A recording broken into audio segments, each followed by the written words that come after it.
Welcome to the Nerd Party.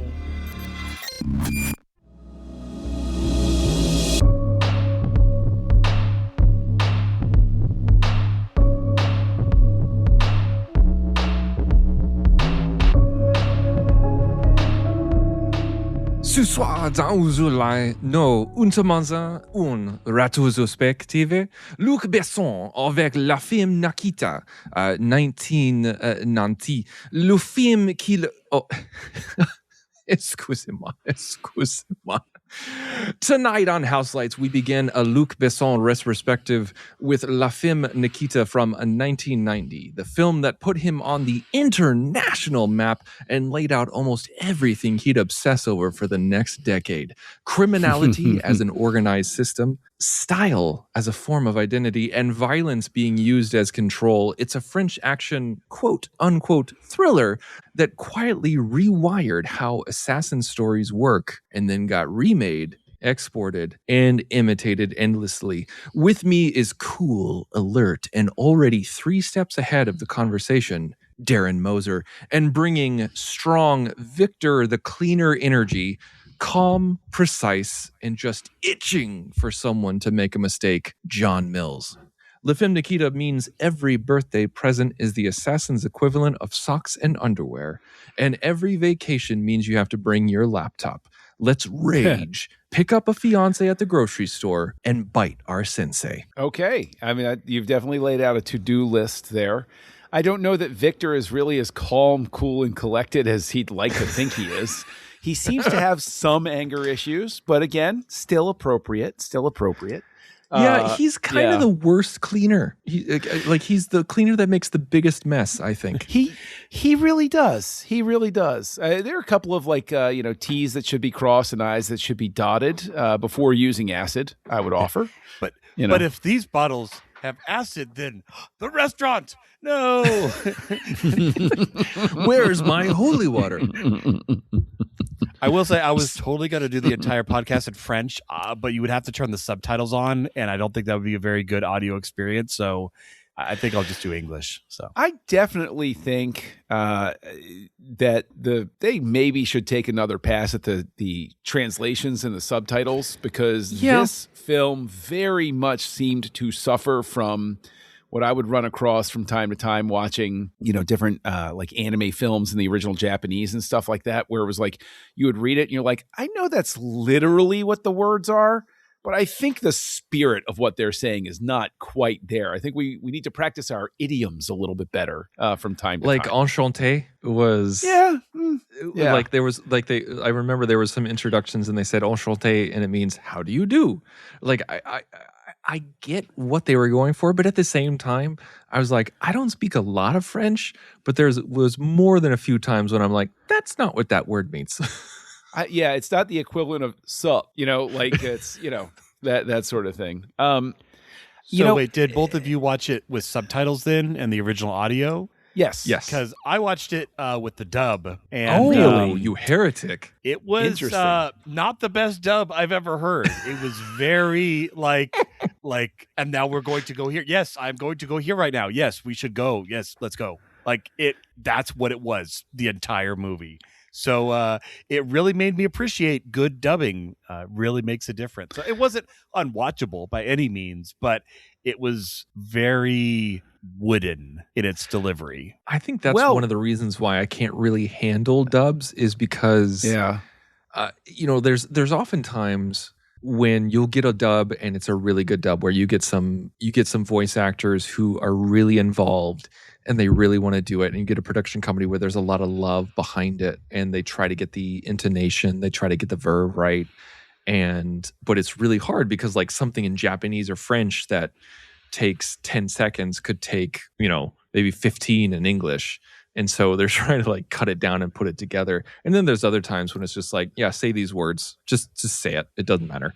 And you never know which dub you're going to get. Yeah, it's definitely, I mean, with the esteem that this film has around it, I'm surprised that, whether it's the subtitles or the dub, I mean, this seems like something where it has enough positive energy around it in the States, at least, that they would have taken more care. You'd think, especially with the 4K release. like the 4K remaster, you'd think they'd do something behind that, where like if it has enough of a cult following to garner a really, really pristine, in my opinion, 4K release, you'd think that at least get the subtitles to be a little bit more on point, or the dub to be a little bit better. But hell, we're in an age now where, oh god, don't get me started. But like where we're getting like beloved anime with AI dubs instead of that's true. actual people. So it's only going to get worse. Probably so, but at the same time, it's. I don't know. It's really weird because, and I know how this is going to sound, and I'm not making a Lucas reference here, but film is a visual medium. So like, it's one of those things where I think I don't want to obsess too much about the dub or the subtitles, because at a certain level, it's like trying to look at it from the perspective of this director is known for his visual style and what he attacks and how he constructs things.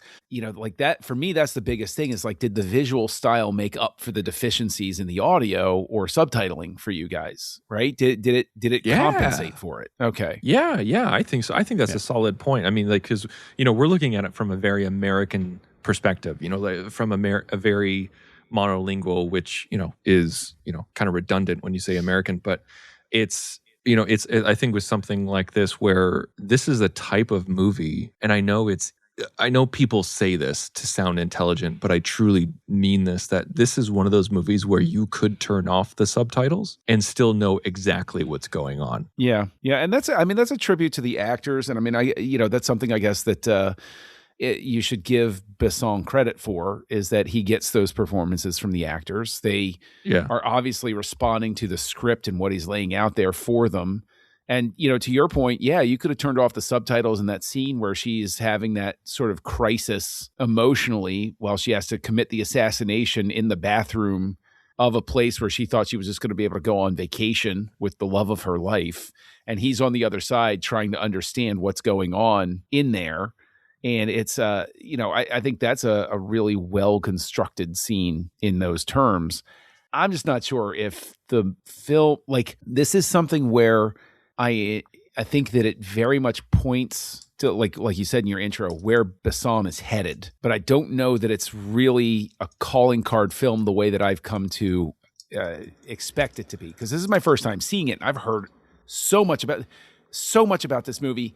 There are 2 TV series based on it. There's the Bridget Fonda was in an American remake. There was like a Hong Kong remake.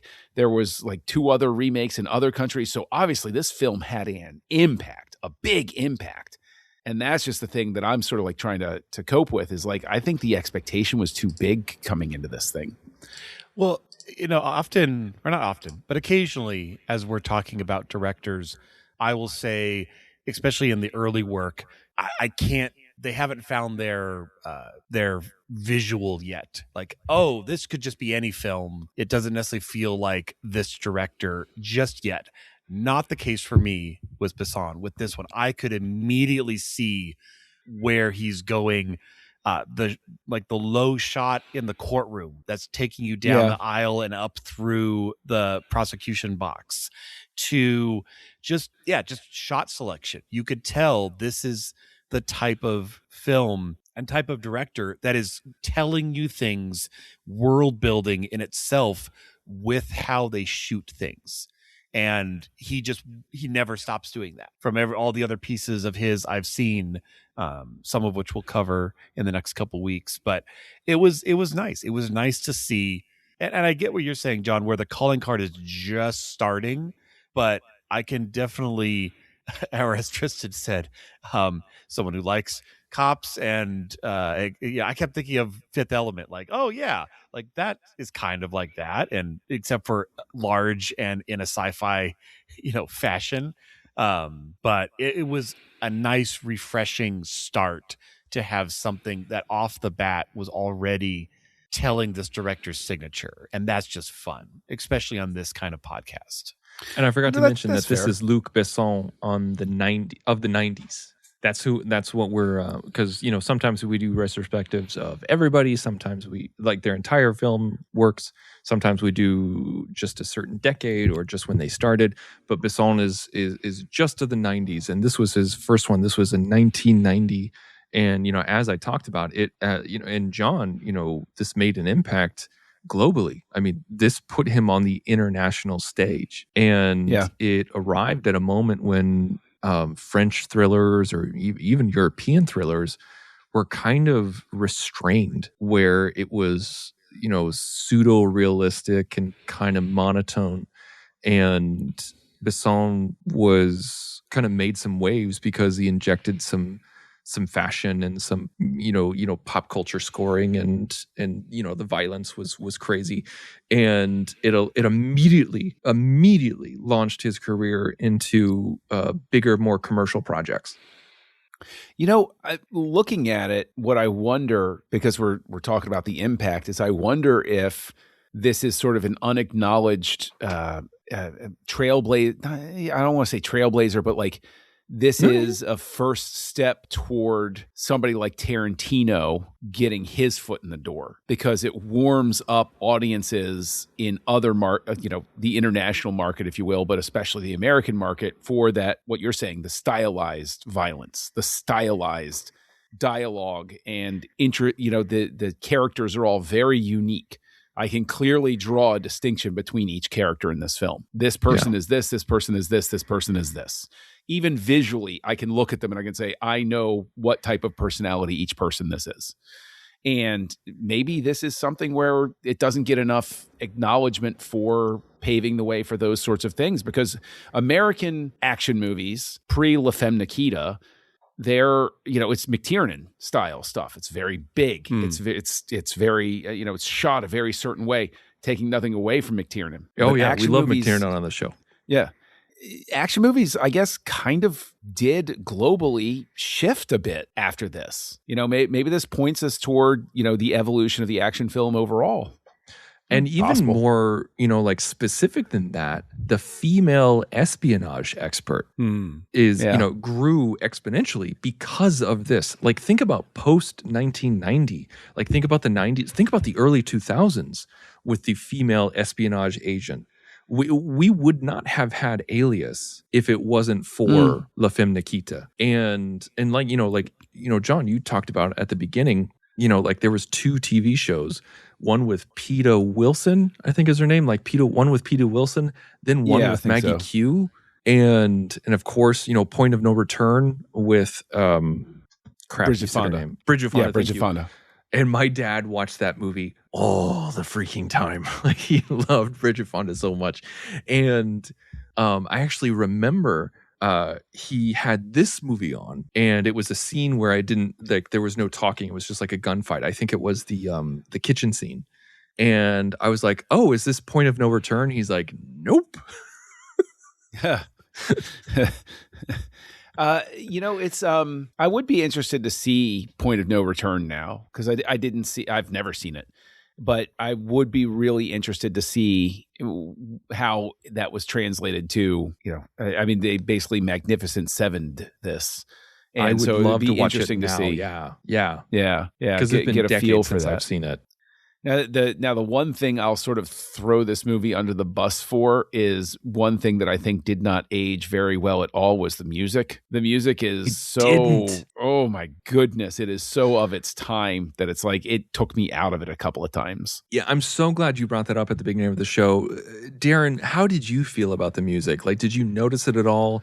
Was it so 90s that you wanted to go drink some Surge? Like, what happened? Oh, what a pull. Oh my gosh. Yeah, honestly, what it made me think of is like 90s video game music, like the kind of music you have in a first-person shooter. Ouch. Like, which is great for that, not for a feature film. Like, again, it was better than no music, but it wasn't. Yeah, I could see how it took you out of it sometimes, John. Wow. Yeah, it was done by that pull of Surge. Eric Serra. Wow. Is that right? Which is really funny. So. Darren, it's really funny that you bring up video game music, because, John, don't look anything up. Turn your head away. Okay. Okay. All right. What video game do you think of when you think of this music? It's what I was thinking of. It was GoldenEye. Is it? Okay, it was GoldenEye. Do you know who composed GoldenEye? It's got to be this guy then. It's the only way you're going to lead me in this conversation. It is this guy. Yeah. Eric Serra composed the movie GoldenEye, and GoldenEye 64's soundtrack was based off of his work. And then we get now, him. I will say that is a better score, like overall. Yeah. But 100%. It has the roots in this. Like that doesn't surprise me at all. That was a circular argument. Oh yeah, we were right back where we started. And also, like later on when we get to The Fifth Element, because we're going to do for ladies and gentlemen at home, we're doing La Femme Nikita, then Léon the Professional, then The Fifth Element, and then The Messenger. He did all of them. And Eric Serra's composition in The Fifth Element is fan-freaking-tastic, and it leans really into the digitalness of it. It leans into the pop stuff of it, but in a much more palatable way. I think that was one of the weakest things of this movie was the composition. But John, I want to ask you about what did you think about the lead's performance on Pario? I thought that she was very good. I think that the film as a whole didn't support her adequately. I think that the way things were constructed undercut her performance so much so at certain points that, like at the end, when she's begging Victor just to go, just not to kill anybody else, let's get out of here, it seemed to come out of left field. Like it just didn't seem to go together. And it's like I could tell that she was doing something in that scene, but the film didn't get me there. It just sort of leapt to that point. It didn't build. It didn't feel like an earned moment. Right. Exactly. And for me, she never, the character never got out of being a tool, being a weapon, and never had that agency, that protagonist agency you need. And it's like they tried, but it never crossed that threshold where, now she's calling the shots. Now she's leading her own life or making her own choices. Every moment of this movie, and even from the beginning, when the courtroom, you're like, this is a badass. She's good. She already has some skill. But now, no, we're going to program her. We're going to teach her. She's not good enough. And so she never, I thought they were going to set her up as being more already in this world rather than starting from scratch. And and so I think that's why in those scenes where she's, calling out in despair against the system, it just feels like a passenger. Yeah, I think you're absolutely right. And that's actually a common criticism of this film, even back then, even in 1990. Like, I know that we're looking at it in a 2025 lens, but there is a severe lack of agency for this character. And, not only is that doubly horrible because she's a woman, but every interaction that she has in her life in the movie is dictated and shaped by men that she either has a father figure relationship or even like a pseudo, father romantic relationship with. And so it is difficult because it's kind of a double-edged sword where one thing I really enjoyed is from a story standpoint, she was not picked because she was a Taekwondo expert or because she was a munitions expert or because she's had, 10 years experience in the military. It's because she was wild, she had nothing left to lose, and, moral ambiguity. That was it. That's why she was chosen. And then from there, they were able to train her and mold her to what they needed her to be. But even after that, we're not seeing her, jump off of a 10-story building and surviving. We're not seeing her as a martial arts expert. She's just a tool. She's there.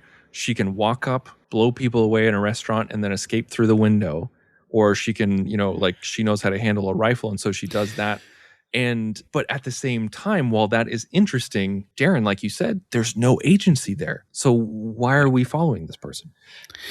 Yeah, I think that it's a fault of the script. I don't think it's necessarily that it's a male female thing so much. I get what you're saying with that, but I think that the script itself like I could easily see looking at it, with these criticisms and saying, well, giving her another person who was in the program and like spend time with the two of them and seeing how she progressed while the other person didn't, or they both progressed in the same way and then she had to kill him at the end as her final test.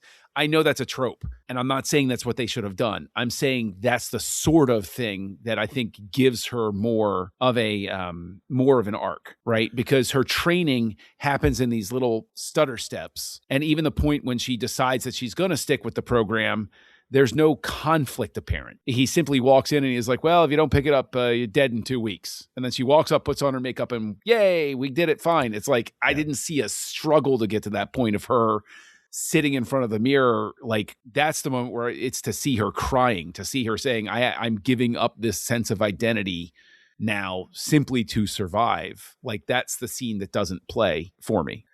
And for me, the best aspect of her character was, and it's not the best part, well, the fact that she was unquestionably like the trigger. Meaning as soon as she was given like, hey, there's a gun over here, you need to shoot this person right now, she unquestioningly just did it. Like, so that was interesting as so far as, okay, she's responding immediately, the training is kicking in, all of that. But because it's not surrounded by her agency, as soon as that moment passes, she reverts back to just, the off switch of just, oh, I'm back in my life, and I don't know what did I, almost as if it would almost be better if it was literally programming where she had no memory of it and it literally took her over, but it doesn't go far enough. And I had hoped that, when he's like, okay, now you have a mission, you have 6 months, I'm like, great, we're in charge. But she's not. Even in that, it's still a manipulation to get in the position to become the trigger. And the third time, same thing. Every single time, she's not, in power. I don't know, we've stated this already, but yeah, without, you can be the most cold, killing people without thought assassin, but if you're not the one making the call, then it falls flat.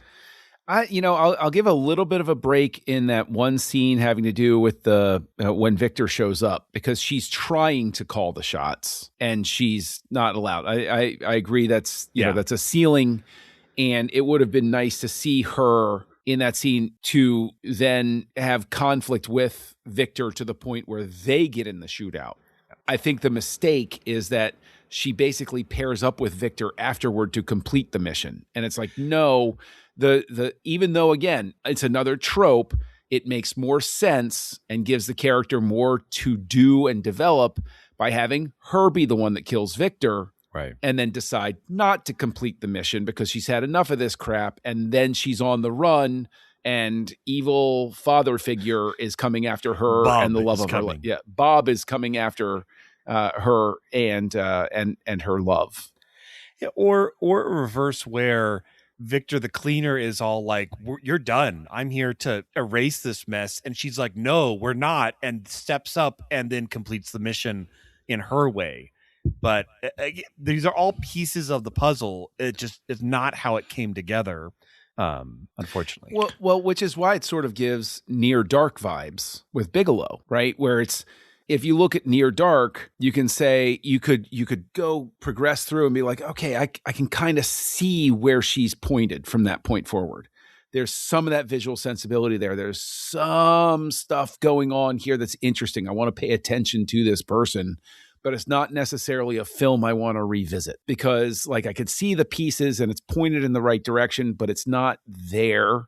So again, it's that whole thing that makes me go back and I'm like, really struggling with why this got so much positive press. Like Siskel and Ebert loved it, and Janet Maslin, the New York Times, used all of these words I don't know what they mean to talk about how much she loved it and everything like that. And I'm kind of watching this and I'm like, oh, okay. I was around in 1990. I was watching lots of stuff. I think it's entirely possible that because we were at the height of the Schwarzenegger, Stallone type of movie, Bruce Willis had entered the conversation by that point.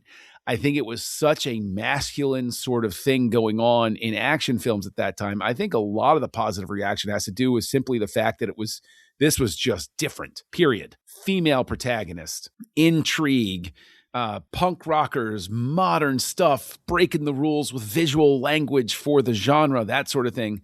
I really think this is just one of those ones that's just a benefit of the fact that it was a palate cleanser. That it's like like movies that hit it big when they counter-programmed against like a Marvel movie or something like that, where it's like by the time we'd gotten to that point, we're like, I'm ready for something different. Oh, hey, look, that's different. I really like that. Cool. Let's see if we can get more of it. Well, and I think you were mentioning earlier, like a couple, like 2 or 3 times you said, hey, I know it's a trope, but it probably would have worked better if you did X, Y, Z.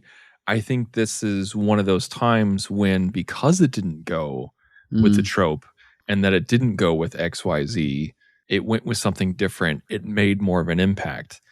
Would it have been a stronger story if it did some of the things that you recommended, or at least did a left instead of a right? Yeah, I think so. But with the time that it came out, I think this is one of those, this came out over 35 years ago. Yep. Like this, when the time it came out, I think we got to look at it through that lens in 1990 instead of 2025. And it's that is the case. Like this made waves for that reason, for being different, for not always going towards the trope. Now, we talked about Bob, and we need to talk about Chicky Cario. I freaking love him so very much. I feel like if you're any movie that you have, if you add Chicky Cario into it, it's going to be a better movie because of him. Now, Darren, what did you think about his performance? Was he too much of a blank slate, or was he cool enough? I wanted to for sure talk about his intro. When he comes in to that white room, he is like a void. The color match between his shoes and his pants and his suit, it is like a single shade of black, and he's just emanating out of that. I rewound and watched it again because it was so on point how it was introducing this character, all black, little bit of white, little teeny bit, peeking through, but it was so imposing of this guy. He hasn't even said anything yet. You're just like, oh, this is the boss. This is the guy who calls the shots. Like, I know so much about him just on how he was introduced, and I gotta applaud that. But yeah, all of the, a little bit of the cat and mouse, the pulling the strings, but not, he's not a hands-off boss. He's not I'm going to call you from over here. I mean, he does, but he's also going to show up at your house and be like, here's some flowers, and I'm Uncle Bob. And I think Bob is just a hilarious name to be for your character if you're in this kind of role. But yeah, I think, as we've mentioned in some movies, if you stick the landing, it absolves a lot of sins. I think it's also fair to say if you nail the intro, you can almost get away with anything because it's so strong that even by the end where he's kind of like, oh, I guess she's out now. I'm like, okay, sure. I guess that's your call to make, but you're Bob and I've already been hooked. So sure, let's go with that. That was my impression of Senor Bob. I think that he's a great actor. And the thing is, while you were talking, Darren, like I was like, let's pull up his selected filmography, and it's like the guy was everywhere for so long. I'm like, oh yeah, he was in that. Oh yeah, he was in that. Oh yeah, he was in that too. And Tristan, to your point, he comes on screen and you're like, oh, I'm in good hands. Okay, I know this is going to be good. But Darren, to back you up, I think what it is that he's a tremendous actor, and I think that he's given very little to do or say of real substance in the film. But being a tremendous actor, he's able to use even a tiny bit of clay to make a beautiful sculpture. And I think that he is that perfect blend of menace to the point where my favorite scene with him is when he's inventing the story of her as a child. And he's able to get that right dead-eye look where you can tell he's talking to her, saying, I control every aspect. I'm writing your life right now. And he doesn't do it with menace. He doesn't glare at her. He doesn't snarl or anything like that. He's just charmingly letting her know, I am completely in command right now. Don't think for a second that you can do anything against me. It also blew my mind that Nikita was surprised she had to kill someone on vacation. I'm like, dude, do you remember who gave you the tickets? Right. Do you think he did that out of the goodness of his heart? Right. Just so he could get the frequent flyer miles? No. Yeah. Well, I mean, I got to give credit to the advance team because they really made the most. Those European hotel rooms are very tiny, and they hit a lot of equipment in a lot of very creative places in that hotel. So hats off to them. That's organizational efficiency that I think we need to call out from time to time. It was really well done. All those old bathrooms had a lot of nook and crannies for those of you who have traveled to Europe. It's true. It's true. Yeah. Now, I want to talk about the cinematography a little bit. So this was by Thierry Arbogast. And I feel like this is it's a very tight visual language. Like you don't get a lot of wide angles. You don't get a lot of vistas or even establishing shots. And it's a lot of clean lines and cool color palettes. And you pretty much only get handheld during incredibly active, violent scenes. John, what did you think of the cinematography overall? Did it leave an impression, or was it just kind of it definitely left an impression. Road? It definitely left an impression because it was a I don't have the book language to describe it, but there was a very maximalized way that the camera was used, where even when I was in a tight space, I could tell that it was the camera placement and the way the lens was made the most. I saw so much of that space, even though I knew I was in a very tight little shop in the beginning. It was a very tight shop, but I never felt like I was cramped. And I think that speaks to the skill of the DP to go in and be like, oh, it's a tiny courtroom. Don't worry. Our first shot is going to make it feel like it's this big, expansive thing. And then when you reset and everybody's in there, you get that new sense of like, oh, okay, it was just telling me that this is a very overwhelming place to be, but it's actually a small room. And I think that is a tribute to him. Because I know that he works with Besson through the 90s. So I think the entire decade, I think their story will be one of those director of photography stories where they just parallel each other. Much the same way certain directors can use the same cinematographer or same editors each time, because those people know how to talk to each other and go through. The thing that blows my mind that is always a lot of fun is we're talking about Checky Cario and we're talking about Thierry Arbogast here, and they are both involved in 1999's Wing Commander. I was just that's you saw me hit my desk. That's what I was reacting to. I never watched it because there was no chance in hell I was going to, but I really kind of have to see it now because I'm like, okay, I'm on board. Guilty here. pleasure. It is not a good movie, John. It is not an experience. It is not good. But I kind of have to see it now. I really do. I watched it if for I'd known David that Suchet, pedigree. and fair. But fair. he is great in that. He shows up again in The Patriot. I remember him there. Yeah. We're going to see him later in Joan of Arc.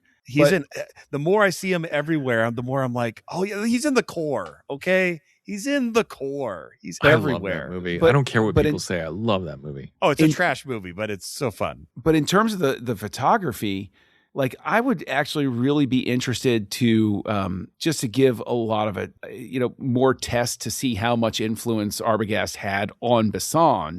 See Besson, because I see that he worked with Brian De Palma, and I'm like, okay, De Palma has a definite style.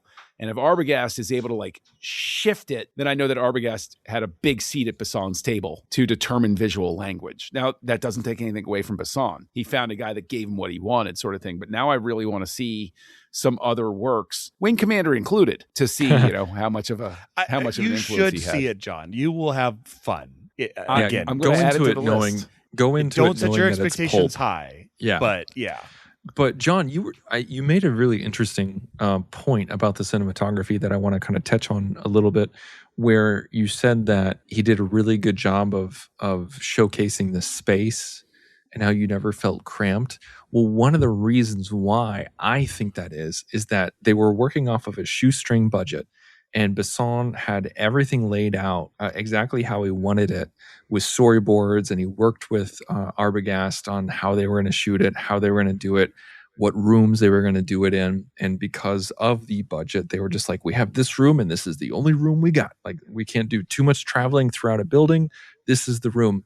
And so Arbogast lit the entire space as opposed to shot for shot. Because if he lit the entire space right off the bat, he could pick up the camera and the sticks, move it anywhere, and he knew that he was going to get a lit shot and just have a few minor adjustments, and that would save time and money. So I think that efficiency translates into better geometry. That's fair. I agree.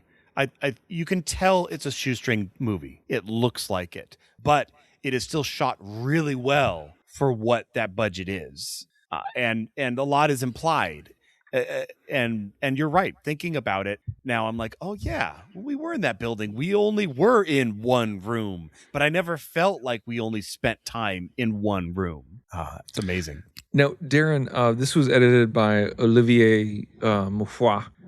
And I want to know, did this editing, insist upon itself? Did it make itself known? Because so many action films do that, where it's like fast cutting and it's choppy, it's all over the place, and they try to disguise a lot of stuff that's going on.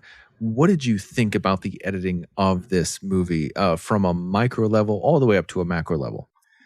I mean, the first time I think of the editing, because it's hard to, you have to separate, like, there's shot composition and there's editing. Like they're doing different things. And just like you can think of cinematography and you can think of production design, and they're both really pushing into the frame, but they are very different disciplines.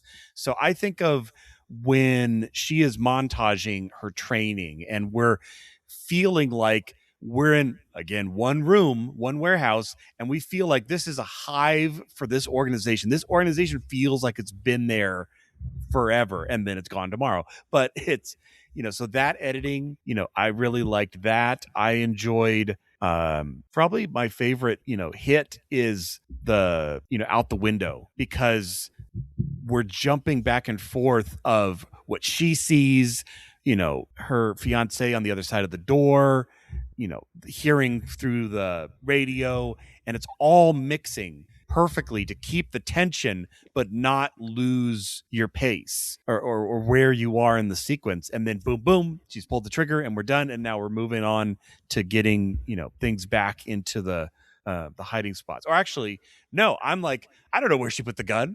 It's been like half a second, and obviously in the bathtub. So yeah, the editing on this overall, I think, worked really well. Unfortunately, he's not coming up under Wikipedia, because I was trying to see if he continued on with Besson. Because I think one of the things we're noticing with Besson is he kind of found his crew and carried them through many other movies. And I think that's going to really impact the next couple of weeks. I don't think that really happened here with the editor. I don't think so. I think that there are scenes here that I think are assembled really well, but I think some of this is a real jumble. I think there are certain moments where it jumps and it's like, wait, what? Wait, hold, I went here to there. Yeah. I think the overall impression I have is that it's a mess. And I think that the glue that holds it together is it's shot really well, and it's an interesting premise, and it's got great style. But I don't think that it holds together very well as a piece from beginning to finish. This, to me, that doesn't feel like Moufoy's issue. That feels like a Besson issue.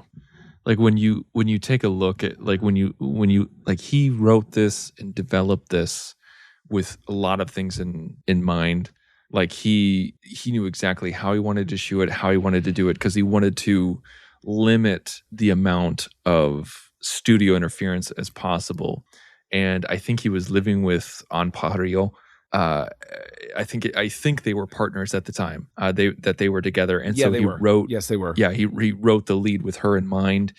And I think the jumps were very much due to the script and not because Moufoy was like, hey, do you know what would be cool if we didn't have anything in between? Well, yes, I think maybe I overstated then. What I mean is even within the film as a whole, it's a bit jumbled. I would go to, for instance, there was one time where she walked into her room and things, and it's still Besson's fault. I think you're right because he storyboarded everything to the point. I think Mafran is probably just he has the job. And he's not given any room to do anything. This is my storyboard. I need somebody just to assemble this for me, please. I think that's probably what happened. And so I'm not trashing the guy.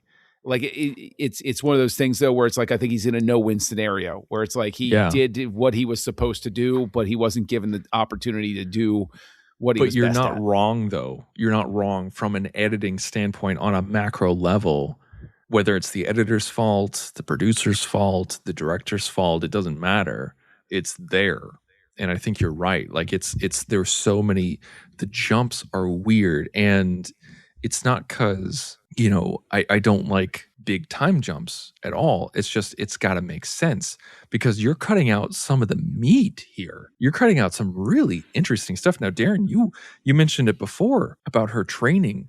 We get so little of her training. We're just like, oh, this is how a computer works in a mouse. And this is what Taekwondo is. And there you go. You're an agent now. That's pretty cool. It is very montagey. And I think you're right. The time jumps is kind of a weak point because like, he's like, oh, it's your birthday. And then he's like, oh, it's your birthday again. Oh, you're this age. And I was like, there wasn't enough setup to understand what was going on. Like, has years passed? I don't know. Is he just game playing with her and it hasn't actually been a year? Tell? I mean, she had a horrible wig. She had a horrible wig on and then another horrible wig on top of that. Couldn't you tell? Yeah. How many wigs can one have? That's the big question, I think. But I do want to throw out there that I think that somebody who is a treat in this, even though the character is not written particularly well, is I really enjoy any time Jean Reno walks on screen. I love the guy. I like you say like when I remember when the first Mission Impossible was coming out, it was like, and Jean Reno, I was like, ooh, on board, cool. He has a great screen presence. And I think that it's frustrating to me to see him in the film because I'm like, if he had just known what to do with him better. And that's why I'm excited to revisit Leon is because I'm like, I know what's in this guy's future. But when he walked on, the way he was dressed, the way that he stood there, I'm like, wait, is this the Leon universe? What is this? Is he the same character? But then when she called him Victor, I was like, oh, okay.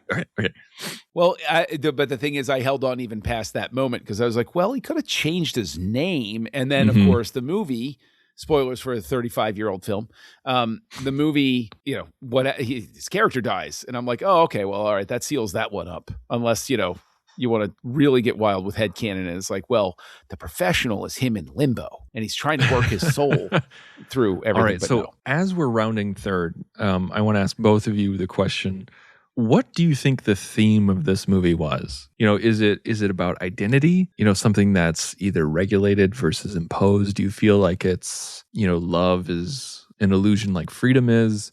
Is it the system, makes you do what it wants it to do? What do you think? Like, what are you walking away from with this?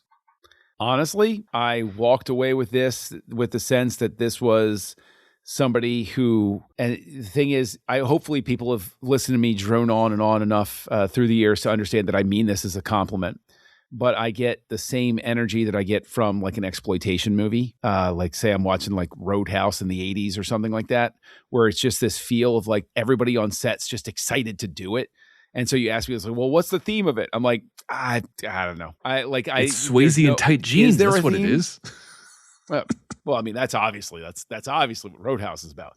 But like, it's literally what this is like. Oh, is it femininity? Is it societal? No, I think it's just actually an interesting premise about some hopefully interesting characters that a director put together to do. I don't think there was anything any deeper than that at play here. Maybe I'm way off base. Maybe Luc Besson's about to kick in the door behind me and be like, "Oh, how can you say that?" Right? I don't know. But I didn't walk away really with anything too deep from this. Darren, do you agree with that? Yeah, it's interesting because, like we said, you feel the shoestring. And I'm not saying that in a super negative way, just it's there. It's very obvious with the budget. So it has a kind of student film-ish vibe with like a chunk of money, not enough to, drive a car around Paris good, but, enough to shoot what this was.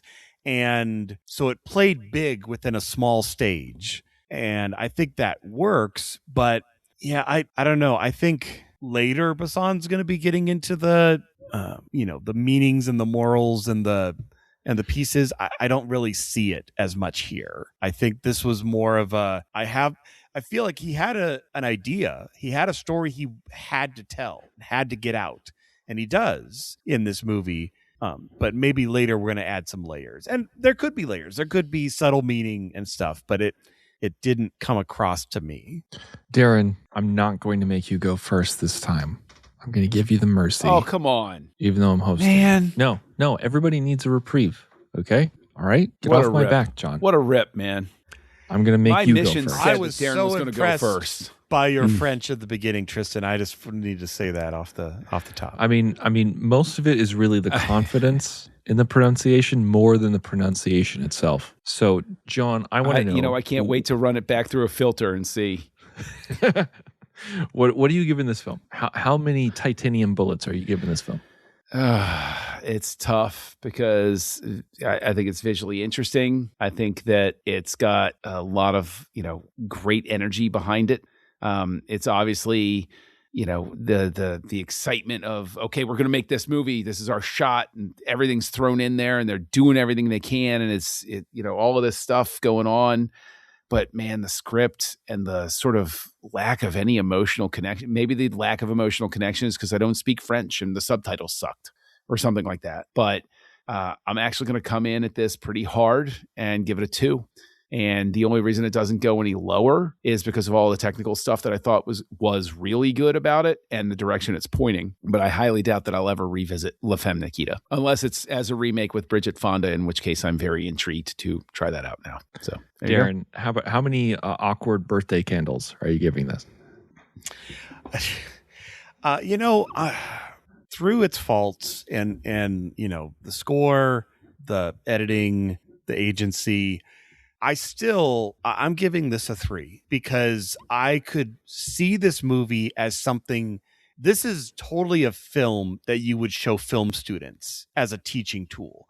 It is very well put together in look at this, look what worked, look what didn't, look how they did it. Like that, that's giving it at least a partial credit right there. And it's an interesting, engaging idea. It gets something of that for originality, and I could also, what I think ticked it up enough for me for a 3 was I would probably watch this again to reabsorb. I want to look at the shots again.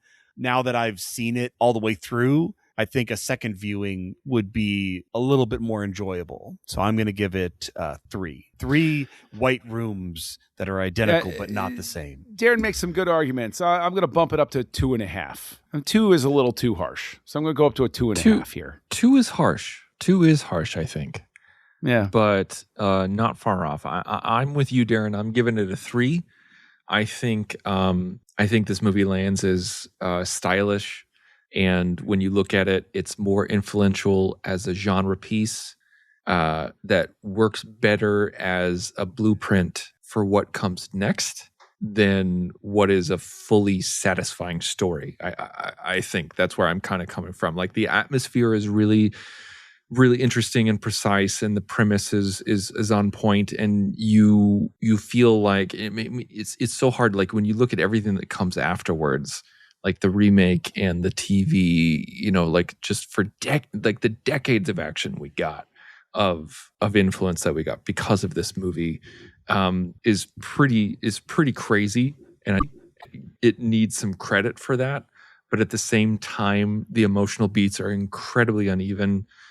Some of the character moments feel unearned and underdeveloped, and I feel like there's almost like a detachment from Besson's directing that keeps the movie at arm's length. So you don't really get that intimacy. It feels kind of like surface level intimacy to me. And, I think it's a very watchable movie, and I think it's very interesting to watch, but it's just not quite as intricate as it could have been, and not as good as the legacy has told us. So I'm giving it 3 stars. I'm giving it a generous 3 stars. I feel like I probably could have given it 2.5, but for the legacy, I'm bumping it up to 3. And I'm really looking forward to seeing Besson develop over the next decade. And Darren, what are we doing next? We're jumping 4 years to Return to Reno, Leon, the Professional, from 1994. Next on Houselights. Join the revolution. Join the Nerd Party.